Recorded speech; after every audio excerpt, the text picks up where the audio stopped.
आपने बंटी और बबली का नाम सुना होगा। अगर नहीं सुना तो मैं बता दूं, ये दो ऐसे इंसान थे जो किसी को भी बेवकूफ बनाकर उनको ठग लेते थे। ये किसी का मर्डर नहीं करते थे, ये किसी की हत्या नहीं करते थे, लेकिन मूर्ख बनाकर लाखों करोड़ों की ठगी कर जाते थे, जिसकी वजह से इंसान की अपने आप मौत हो जाती थी। और आज के इस समय में वास्तविक दुनिया में भी कुछ ऐसे बंटी बबली हैं जो एक गिरोह चलाते हैं और जो ऐसा ही काम करते हैं बड़े शातिर दिमाग लगाकर। आज की ये कहानी उसी पर निर्भर है। नमस्कार दोस्तों, मेरा नाम है जीआरडी और आप देख रहे हैं 8 पीएम विद जीआरडी।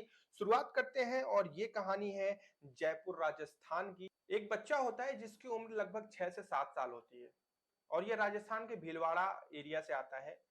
और दुखद बात यह है कि 6-7 साल की उम्र में इसके माँ-बाप का देहांत हो जाता है। फिर ये बच्चा घर पे रहता है, लेकिन 1-2 साल बाद ये अचानक से गायब हो जाता है घर से। किसी को कुछ पता नहीं चलता। आधे से ज़्यादा गाँव वाले लोग, घर वाले लोग इस चीज़ का अंदाज़ा लगा लेते हैं कि ये इंसान अब जो है चला गया बाहर, ये बच्चा बाहर चला गया, अब ये वापस नहीं लौट के आएगा। ये 2 पैसे कमाएगा और जैसे पैसे का चस्का लगेगा फिर ये गाँव मोहल्ला सब भूल जाएगा। लेकिन ऐसा नहीं हुआ। वो घर छोड़कर भागा ज़रूर, लेकिन अगले 10 साल बाद वो वापस से अपने गाँव लौटा।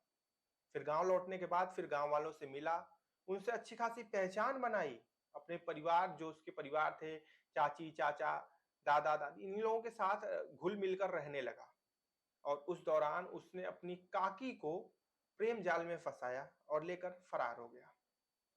पूरे गाँव में किसी को इस चीज़ का अंदाज़ा भी नहीं था कि 10 साल बाद लौटा लड़का अपनी अपने उम्र से इतनी बड़ी काकी को लेकर फरार हो सकता है, लेकिन वो लेकर फरार हो गया। फिर गाँव वालों ने काफ़ी दबाव बनाया उसके ऊपर और फिर जब दबाव ज़्यादा बढ़ा, तो उसने अपनी काकी को 10 से 12 दिन बाद एक ट्रेन में बैठाकर वापस गाँव भेज दिया, लेकिन वापस खुद नहीं आया।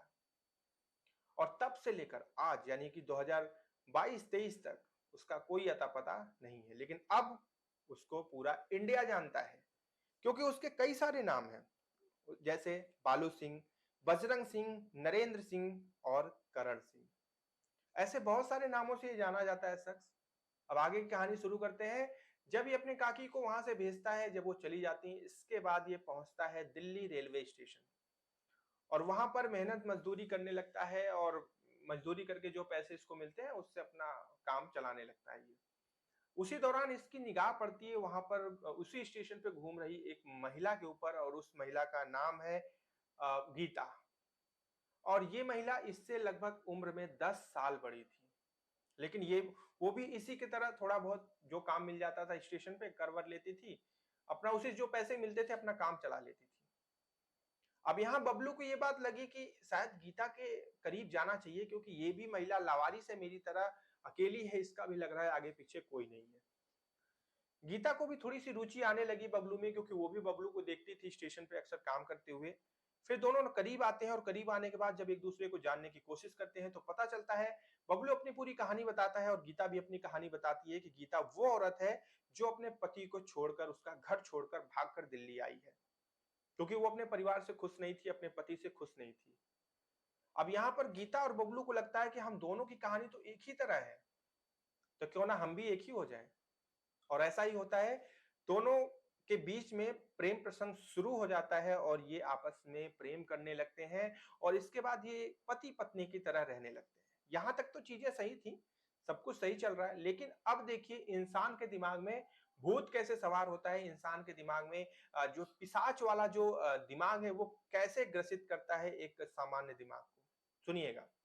जब ये स्टेशन पे काम करते थे, मेहनत मजदूरी करते थे और दिन भर मेहनत करने के बाद जो पैसे मिलते थे, इससे इनकी साग-सब्जी और घर का खर्चा चल जाता था, लेकिन इनको इसमें सब्र नहीं था। इनका खुरचाली दिमाग ये सोचने लगा कि यार कुछ और करते हैं, क्योंकि इसमें पैसे मज़ा नहीं आ रहा है इतने कम पैसे में। तो बबलू और जो गीता आपस में ये चीज़ डिसाइड करते हैं, निर्णय लेते हैं कि यार जो भिखारी होते हैं, इनको साला हम लोगों से ज़्यादा पैसा मिल जाता है। हम लोग दिन भर मेहनत करते हैं तो 300, साढ़े 300, 400 कमाते हैं और ये दिन भर भीख माँग-माँग के हज़ारों रुपए कमा लेते हैं। और उसमें भी जो विकलांग होते हैं, जो दिव्यांग होते हैं, उनको ज़्यादा पैसे मिलते हैं। और जो छोटे-छोटे बच्चे होते हैं, उनको भी अच्छे खासे पैसे मिल जाते हैं जो भीख माँगते हैं। बस, यही आइडिया इनके दिमाग में चमक गया और दोनों ने सोचा, ये क्यों ना ऐसा किया जाए कि ये जो छोटे-छोटे बच्चे हैं ना, इनको अलग-अलग इलाके से किडनैप करके लाते हैं, इनसे भीख मँगवाते हैं उससे अपनी इनकम बढ़ेगी और बच्चे तो रहेंगे ही। अब इन्होंने तुरंत ये प्लान बनाया कि हाँ, ऐसा ही करते हैं, लेकिन इसके लिए इन्होंने एक स्ट्रैटेजी बनाई, एक योजना बनाई जिसमें क्या था इनका जो स्ट्रैटेजी थी इसमें सबसे पहला पॉइंट था सिर्फ 3 से 4 साल के बच्चों को किडनैप करना है। इसके पीछे की वजह ये थी कि 3-4 साल के बच्चे एक तो छोटे होते हैं, ऊपर से जब वो 4-5 साल साथ में रहेंगे तो अपना घर-बार, माँ-बाप सबको भूल जाएँगे और गीता और बबलू को ही अपना वास्तविक माँ-बाप मानेंगे। इनका पहला दिमाग में ये स्ट्रेटजी थी और जो दूसरी स्ट्रेटजी थी वो थी कि हमेशा गरीब घर के बच्चों को ही किडनैप करना है, क्योंकि गरीब घर के बच्चे होंगे तो जाहिर सी बात है उतनी ज्यादा उनकी सुनवाई होगी नहीं सरकार में, उतनी ज्यादा प्रशासन उन पर ध्यान देगा नहीं। तो बच्चे लापता हो गए तो वो किसी और के हो गए। भाई अमीर घर के बच्चे होते तो पुलिस प्रशासन सब लग जाते भाई, लेकिन गरीब घर के बच्चे होंगे तो जाहिर सी बात है, ये तो वास्तविकता है हमारे समाज की। और इसी चीज को इन्होंने हथकंडा बनाया। और जो तीसरा इनका स्ट्रेटजी था वो था कि लगभग सबसे पहले ये परिवार के पास जाते थे, गरीब परिवार के पास जाते थे, उनसे घुलते मिलते थे, अच्छा सामंजस्य बनाते थे। असामंजस्य बनाने के बाद फिर उनके बच्चे को लेकर फरार हो जाते थे। ये था इनका पूरा स्ट्रेटजी। और इस दौरान ये कई सारे बच्चों को अगवा कर चुके थे और उनसे भीख भी मंगवाते थे। ये है इस वक्त के बंटी और बबली। फिर कुछ यूं होता है कि एक बच्चा जो है किडनैप होता है, उसकी थोड़ी सी छानबीन की जाती है तो एक सीसीटीवी फुटेज मिलता है जिसमें इन दोनों को देखा जाता है।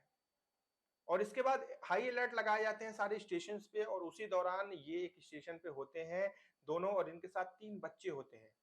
एक कांस्टेबल होता है, उसे उसकी निगाह इनके ऊपर पड़ जाती है, लेकिन वो जब तीनों बच्चों को देखता है तो उसमें से 2 बच्चे तो सामान्य होते हैं, लेकिन जो तीसरा बच्चा होता है वो ठीक-ठाक होता है और वो अपने साथ में चल रहे माँ-बाप यानी गीता और बबलू से बिल्कुल भी मैच नहीं करता।